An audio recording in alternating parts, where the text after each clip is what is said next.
오늘은 마가복음 15장 빌라도에게 신문당하심입니다.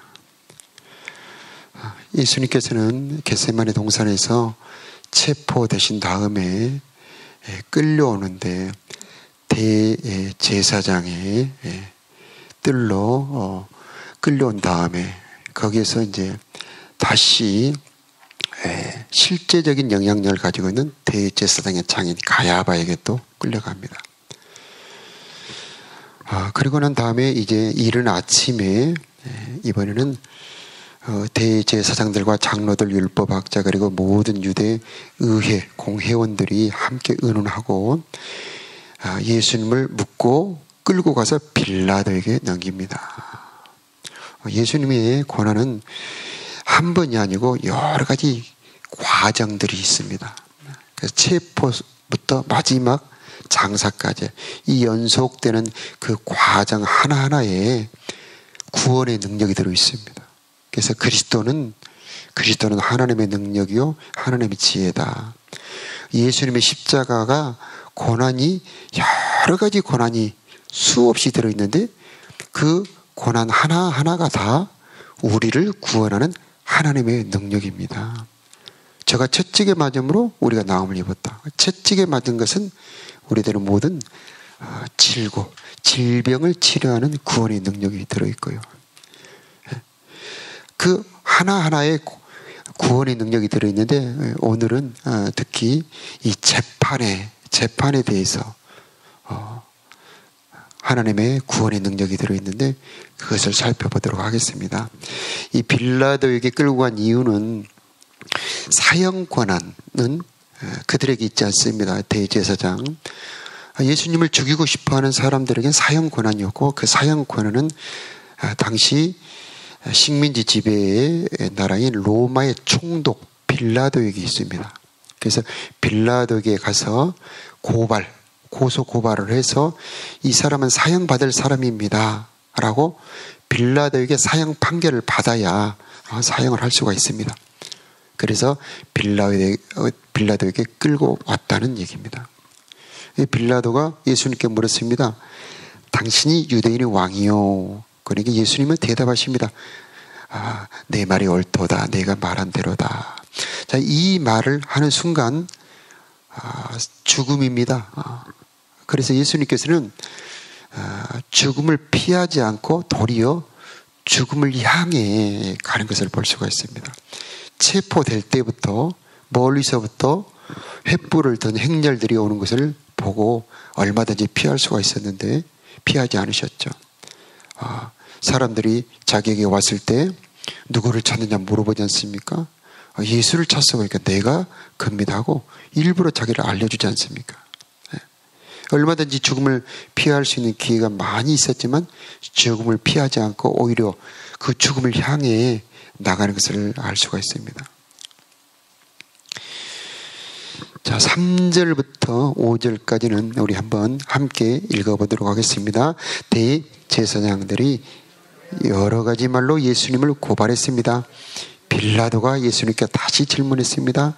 아무 대답이 없어 이 사람들이 당신에게 여러 가지로 고발하는 것을 보시오.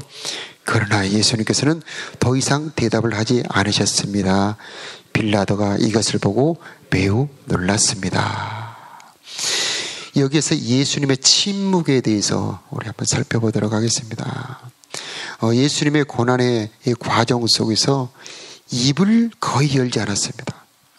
그래서 이사야 53장 7절 말씀에 그가 곤욕을 당하여도 괴로움을 당할 때에도 그 입을 열지 아니하였으며 마치 도살장, 이 도수장으로 끌려가는 어린 양과 털 깎는 자 앞에 잠잠한 양같이 그 입을 열지 아니하였도다. 이렇게 예수님께서는 침묵하심을 구약 이사야 53장에 미리 예언을 하고 있습니다.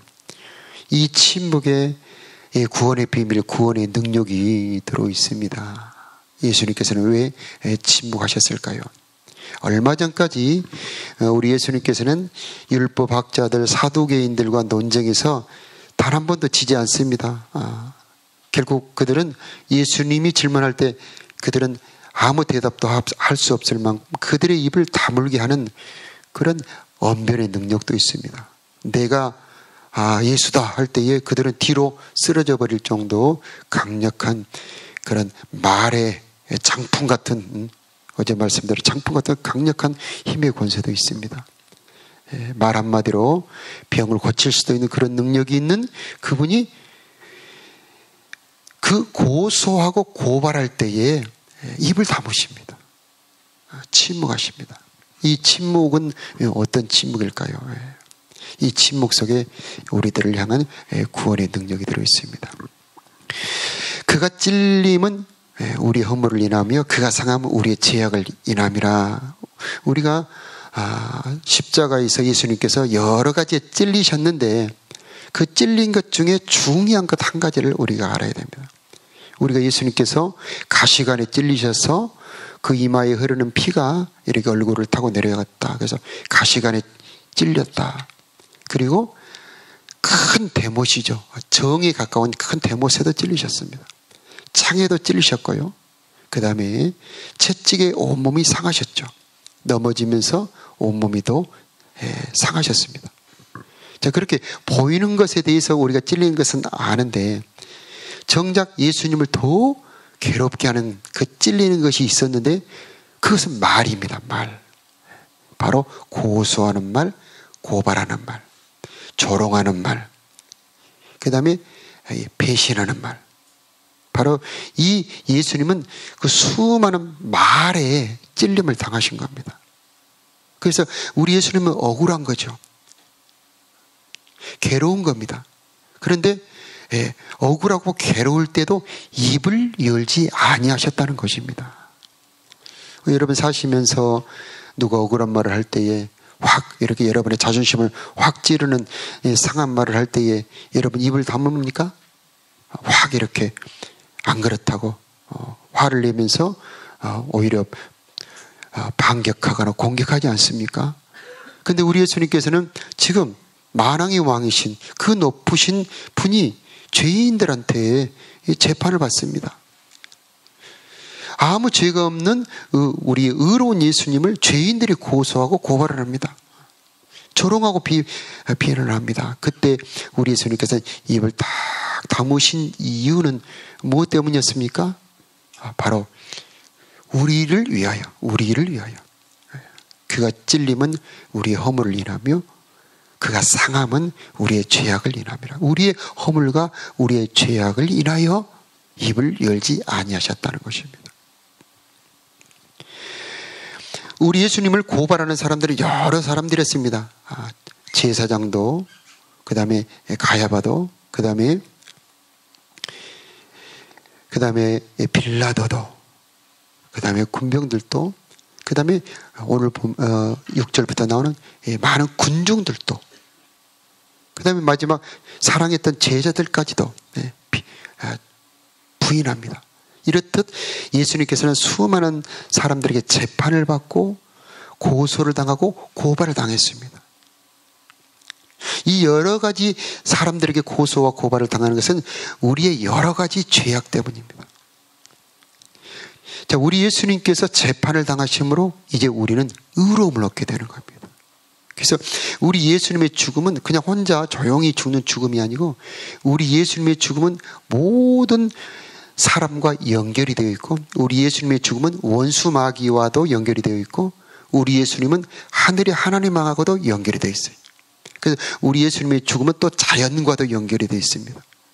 우리 예수님이 죽으실 때에 하늘의 해는 빛을 잃어버려 캄캄한 어둠이 덮어버리죠. 땅은 흔들리고 바위는 터지고요. 자연도 우리 예수님과 연결이 되어 있습니다. 자, 우리 예수님이 침묵하실 때에 원수 마귀의 모든 정죄와 고소, 고발하는 권세가 우리 예수님 앞에서 다 죽어버립니다. 그래서 마치 홍해가 갈라져서 여러분 홍해가 쫙 갈라지는데 그 사이를 이렇게 이스라엘 백성들이 통과할 때에 뒤따라오던 애굽 왕과 애굽의 모든 군대가 따라 들어오죠. 그런데 그 홍해의 물이 딱 닫아져 버리니까 그 뒤따라오던 애굽의 모든 군대가 물속에 다 잠겨버린 것처럼 우리를 고발하고 우리를 공격하고 우리를 찌르던 모든 사단의 군대가 예수님 안에서 다 죽어버리는 겁니다. 이게 침묵하실 때에. 만일에 예수님께서 억울하다고 그들의 죄를 조목조목 비판했다면 우리도 죽습니다. 우리를 구원할 수가 없습니다. 그런데 우리 예수님께서 침묵하심으로 율법 저문의 모든 죄목을 가지고 우리를 조목조목 비판하는 그 비판 권세가 다 사라지고 우리를 재판하는 재판의 권세는 다 예수님 안에 사라져버리고 우리는 구원을 받게 되는 것입니다. 그래서 우리는 법적인 권세를 갖게 되는 겁니다. 예수님이 재판을 받으심으로 우리는 법적인 권세를 갖게 되는 것입니다. 우리 현실 세계에도 이 법으로 권리를 잃어버리고 법에 걸리면 무섭습니다. 내 집인데 내 집이 뺏겨버려요. 내 땅인데 내 땅이 내가 마음대로 농사를 지을 수도 없이 뺏겨버립니다. 내 돈인데도 그냥 법에서 가져가 버리면 가져갈 수밖에 없습니다. 그런데 자, 이 영적인 세계에도 법이라고 하는 게 있습니다. 그래서 만일에 우리가 죄를 지으면 사단이 우리들의 마음을 지배해버립니다. 우리 영혼을 지배해버립니다. 그런데 우리가 예수님이 나를 위하여 나를 대신하여 나와 함께 재판을 받으셨다는 것이 믿어질 때에 나는 영적인 권세를 갖게 되는 것입니다. 그래서 기도의 권세가 생기게 되고 원수 마귀를 향하여 예수 이름으로 명하느니 떠나가라 할 때에 떠나가게 되고요. 예수 이름으로 우리가 하나님을 향하여 기도할 때에 응답받게 될 수 있는 권세를 갖게 되는 것입니다. 왜? 예수님께서 재판을 받으시되 공평한 재판을 받지 아니하시고 억울한 재판을 받으실 때에 그 억울한 재판을 다 그대로 받으심으로 우리는 죄인이어서 당연히 사형 판결을 받아야 되지만은 그 사형 판결을 우리 예수님께서 대신 받으심으로 우리는 자유를 얻게 되고 법적인 권세를 갖게 되었다 하는 것입니다. 자, 이것을 우리는 알고 누려야 됩니다. 알고 누려야 됩니다. 그래서 예수님께서 재판받으심으로 이제 나는 의로운 자가 되었다라고 입으로 시인을 해줘야 됩니다. 제가 채찍에 맞음으로 내가 나음을 입었다라고 내가 시인할 때에 그 기록된 말씀이 내 안에서 역사를 하는 것입니다. 말씀에는 창조하는 능력이 있습니다. 예수님께서 공평한 재판을 받지 못하심으로 예수님께서 공평한 재판을 받지 못하심으로 나는 이제 의롭다는 권세를 가졌다라고 내가 입으로 시인을 해줘야 되는 것입니다. 예수님께서 할 말을 하지 아니하시고 입을 다물어 침묵하심으로 이제 나는 말할 수 있는 권세가 생겼다라고 내 입으로 시인을 해줘야 되는 것입니다. 예수님께서는 죄인들이 겪어야 될 여러 가지 과정을 다 겪으셨습니다. 그래서 처음에 체포를 당하십니다. 체포. 겟세마네 동산에 체포를 당하시죠. 두 번째는 묶임을 당합니다. 원래 우리가 묶여야 될 묶임인데 우리 예수님이 대신 묶이신 겁니다. 그러므로 우리는 풀림을 받게 되는 겁니다. 그 다음에 끌려갑니다. 이송이라고 그러죠. 이송. 감옥으로 끌고 갑니다. 그 다음에 신문을 받습니다. 신문과 조사. 신문과 조사를 받아서 죄를 잡아내면 그 다음에 고소 고발을 합니다. 자, 고소 고발을 우리 예수님이 당하신 겁니다. 의로우신 분이, 아무 죄가 없는 분이. 왜요? 우리를 대신하여. 우리를 대신하여. 그 다음에 형을 언도를 받습니다. 이 사람은 감옥 10년이다, 징역 1년이다, 벌금 몇백만 원이다. 이렇게 언도를 받는데 우리 예수님께서는 사형을 언도받습니다. 사형 판결을 받습니다. 그래서 형을 판결하고 그 형을 언도를 해요. 그런데 우리 예수님께서는 우리를 대신하여 사형 판결을 받으시고 사형 언도를 받으십니다. 이 마지막 과정은 그 형을 집행을 합니다. 우리 예수님께서는 우리를 대신하여 이제 채찍에 맞으시면서 무거운 그 나무 틀을 지고 올라가시다가 쓰러지다 올라가다 쓰러지셔서 마지막에 손에 못박힘을 받고 십자가형이라고 하는 가장 수치스럽고 고통스러운 그 형을 받고 마지막으로 죽을 때까지 고통당하시다 마지막으로 죽임을 당합니다. 자, 여기까지가 죄인들이 받아야 될 그 과정인데 우리 예수님께서 우리를 대신하여, 나를 대신하여 그 형을 다 받으신 것입니다. 그 중에 오늘은 바로 이 재판 과정, 이 재판을 받으심으로 이제 나는 법적인 권세가 회복되었고 하나님의 아들의 권세를 받게 되었다라고 하는 것을 나는 알고 주장을 해야 되는 것입니다. 그래서 보통 우리는 예수님의 못 박히심과 창에 찔리심만 생각하는데 우리 예수님께서는 말의 찔림을 당하신 겁니다. 이 말의 찔림을 당하심으로 우리는 이제 자유를 얻어서 이제는 의롭다 함을 받아 하나님 앞에 설 수 있게 되었고 원수 마귀를 지배할 수 있는 권세를 얻게 되었던 것입니다. 여러분, 이 권세를 알고 사용하는 우리들이 되기를 바라고요. 언제나 이 권세를 주장을 해야 됩니다. 어둠이 나를 덮을 때에 우리 예수님께서 나를 대신하여 재판받으셨다. 이제 나는 권세가 있다 하면서 주장하면서 이 권세를 늘 사용을 해야 되겠습니다. 자, 우리 예수님의 십자가는 신비한 능력이 있는데 모든 미움을 다 멸해버리고 미움 대신에 사랑으로 바꿔버립니다. 요셉도 그랬죠. 형들이 자기를 미워해서 애굽에 팔았습니다. 그런데 자, 13년 후에 그 형들을 만납니다. 그 형들 앞에서 자신을 드러냅니다. 나는 요셉이니이다. 형들이 입에 놀라서 말을 못하고 있을 때 나는 당신들이 판 요셉입니다 하고 분명히 자기가 요셉이란 걸 밝힙니다. 나를 이곳에 팔았으므로 근심하지 마소서, 한탄하지 마소서. 당신들의 생명을 보존하려고 당신들 앞서 하나님께서 나를 이곳으로 보내셨나니 그러므로 나를 이리로 보낸 자는 당신들이 아니고 하나님이십니다 라고 형들 앞에서 자기를 드러냅니다. 형들이 자기를 미워해서 시기로 이곳에 보냈다는 것을 다 알고 있습니다. 그런데 자, 그 미움은 싹 사라지고 그 자기를 미워해 파는 그 속에 그 뒤에 있는 하나님의 손길을 말합니다. 그러므로 미움은 싹 벗겨버리고 거기에 하나님의 손길과 사랑을 넣어서 그들에게 돌려줍니다. 우리 예수님도 마찬가지입니다. 미워해서 때렸죠. 시기 질투로 죽였습니다. 그런데 그 시기 질투, 그 미움, 그 증오를 싹 다 삼켜버리고 싹 벗겨 자기 안에 감춰버리고 마치 홍해의 애굽의 군대를 싹 수장시켜버린 것처럼 증오를 싹 수장시켜버리고 대신 사랑과 하나님의 능력을 입혀서 되돌려 주십니다. 자기를 때리는 채찍을 그들의 병을 치료하는 능력으로 바꿔버립니다. 이게 십자가입니다. 자, 이런 놀라운 이 십자가. 그래서 십자가는 바울은 나는 예수 그리스도와 그분이 십자가에 못 박혔다는 것 외에는 아무것도 알지 아니하기로 작정했다. 모든 비밀, 모든 선물이 그 예수님의 십자가 안에 다 들어있습니다. 그래서 우리도 살아가면서 누가 나에게 억울한 말, 나를 찌르는 말을 훅 들어올 때에 그들에게 반응해서 그냥 자동으로 반응해서 나도 네가 나를 화나게 했어? 내 자존심을 찔렀어? 하면서 그에게 화를 내고 비판하지 않고 그것을 순간적으로 싹 감춰버리고 그것을 싹 수장시켜버리고 대신 사랑으로 입혀 보낼 수만 있다면 얼마나 좋겠습니까? 진정으로 그런 사람이 있다면 그 사람들은 하나님의 아들들입니다. 천국의 상속자들입니다.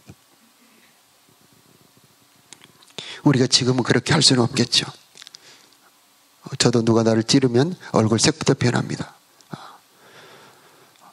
자, 그러나 우리가 점점 이제 이 십자가의 은혜를 알고 난다면 이제 점점 하나님, 내가 누가 나를 찌를 때, 누가 증오와 미움의 말을 할 때, 누가 나를 비판하는 말을 할 때에 그 모든 비판과 모든 미움을 내 안에 다 꿀꺽 우리 주님처럼 잠가 수장시켜버리고 꿀꺽 삼켜버리고 그에게 사랑으로 돌려주고 공평으로 돌려줄 수 있는 내가 되도록 하나님 나를 도와주시옵소서.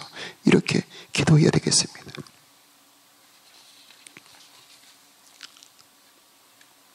우리 예수님의 십자가는 재판을 받으심으로 우리를 거스리고 대적하는 의문에 쓴 죄의 증서를 다 도말하셨다. 그리고 다 십자가에 못 박아버리고 정사와 권세를 벗어버리고 십자가로 승리하셨느니라 말씀합니다. 왜 한 사람에게만 재판받아도 될 텐데 대제사장, 제사장의 장인, 그리고 빌라도, 모든 군중들에게까지 그렇게 재판을 받고 버림을 당해야 됐을까? 그것은 우리들을 괴롭히는 수많은 원수 마귀의 모든 권세들을 멸하시기 위함인 것입니다. 명절 때마다 한 사람을 풀어주는 전례가 있어서 빌라도는 사람들에게 물어봅니다. 야, 바라바라고 하는 이 사람을 풀어주랴, 이 예수를 풀어주라 할 때에 군중들은 바라바를 풀어달라고 그럽니다. 이 사람은 죄가 없다. 이 사람은 어떻게 해야 되겠냐? 그냥 매를 좀 때려서 풀어주겠다. 그러니까 아닙니다. 저 사람은 죽여야 됩니다 하고 군중들을 소리칩니다. 이 군중들의 소리치는 이 소리, 많은 사람들이 저 사람은 죽여야 될 사람입니다. 인민재판이죠. 군중재판이죠. 사람들에게까지 버림받습니다. 그러므로 우리는 바라바가 풀려나는 것처럼 우리는 풀려나게 된 것입니다. 오늘도 여러분 자유를 누리기 바랍니다. 모든 죄에 묶이면서 풀어 자유케 되기를 바랍니다. 여러분을 묶을 수 있는 것은 아무것도 없습니다. 여러분을 해칠 수 있는 죄악의 권세는 아무것도 없습니다. 우리 예수님께서 죽으시고 우리 예수님께서 십자가에서 판결을 받으셨기 때문에 이제 우리는 자유를 누릴 수가 있는 것입니다. 우리 예수님께서 십자가의 죽으심으로 나는 바라바처럼 풀려났으니 하나님, 이제 내가 이 자유를 가지고 하나님을 위해 쓰는 하루가 되게 하여 주시옵소서. 그렇게 기도하는 하루가 되어야 되겠습니다. 마지막으로 우리 예수님도 꿀꺽 그 모든 억울함과 분노, 괴로움을 삼키시고 비판하지 아니하시고 입을 다물으셨던 것처럼, 자, 우리도 형제들의 허물과 죄를 보면서 비판하지 않고 나를 괴롭게 하는 그들의 괴로움을 꿀꺽 삼키면서 침묵할 수 있다면 하나님이 더욱 기뻐하실 줄로 믿습니다. 함께 기도하겠습니다.